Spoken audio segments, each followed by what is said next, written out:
భగవదుపాసనలో ఒక్కొక్కళ్ళకి ఒక్కొక్క రకమైనటువంటి ఉపాసన ఉంటుంది. ఉదాహరణకి ఉపనయనమైనటువంటి వాడు గాయత్రి ఉపాసన చెయ్యాలి. అలాగే వేరే వాళ్ళు కొన్ని అద్భుతమైనటువంటి స్తోత్రాలు ఉన్నాయి, ఎన్నో ఉన్నాయి. ఉదాహరణ కనకధారాస్తవం లాంటి స్తవాలు ఎన్నో ఉన్నాయి. మన యొక్క అభీష్టాలను సిద్ధింపచేసేటటువంటి స్తోత్రాలు ఎన్నో ఉన్నాయి. అటువంటి స్తోత్రాలను ఆ 15 నిమిషాల సమయంలో పఠించవచ్చు.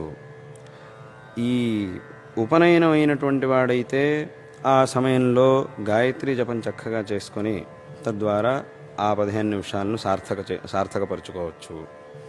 ఈ రకంగా ఆ ధర్మం అనేది ఒక్కొక్కళ్ళకి ఒక్కొక్క రకంగా ఉంటుంది.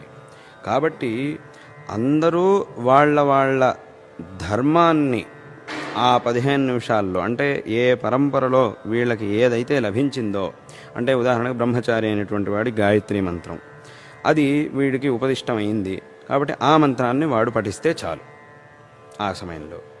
అదే అలాంటి ఉపదేశం లేనటువంటి వాళ్ళు, అది లేనటువంటి వాళ్ళు అయ్యో నాకు అది లేదే అని బాధపడాల్సిన అవసరం లేదు. అదే సమయంలో ఇంకా ఎన్నో అద్భుతమైనటువంటి స్తోత్రాలు ఉన్నాయి. శంకరాచార్యుల వారు అన్ని స్తోత్రాలను ఎందుకోసం రచించారంటే ఎవరికి ఏది రుచిస్తే దాన్నే భగవంతుడి సన్నిధిలో పఠించవచ్చు.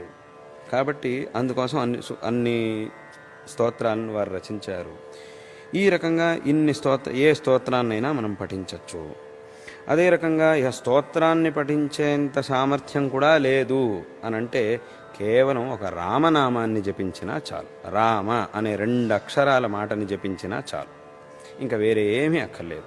ఇది చేయలేనటువంటి వాడు ఎవరూ లేడు ప్రపంచంలో. రామ అనే 2 అక్షరాలను పలకడంలో ఏం కష్టం, ఇది నా వల్ల కాదు అనేటటువంటి వాడు ఎవ్వడూ లేడు ఈ ప్రపంచంలో. అందుకోసమే వెనకటి వాళ్ళు ఇన్ని ధర్మాలను, యజ్ఞయాగాదులు మొదలైనటువంటి అనేక కష్టసాధ్యమైన ధర్మాలను చెప్పారు. చివరిగా భగవన్నామోచ్చారణ చేయడం అనేటటువంటి ధర్మాన్ని కూడా చెప్పారు. ఎందుకంటే ఈ ధర్మాన్ని ఏ